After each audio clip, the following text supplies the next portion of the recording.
शिंदे साहेबांचा 84वा वाढदिवस. म्हणजे माहीत नव्हतं की 84 वर्षाची झाली.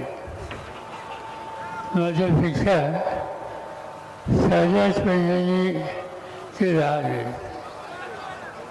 आता लोक कसे वागतात,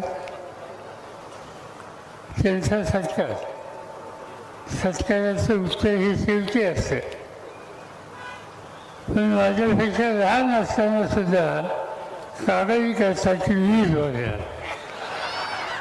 सुट्टीवर त्यांनी सांगायला लागले मी बरा आहे, तुमच्यापेक्षा आज पडलेली कवींना मी ठरलो आहे, त्यामुळे जास्त भानगडीत आमच्या नादी लागू नका. शेवटी तुमच्या सन्मानाने हे हजारोच्या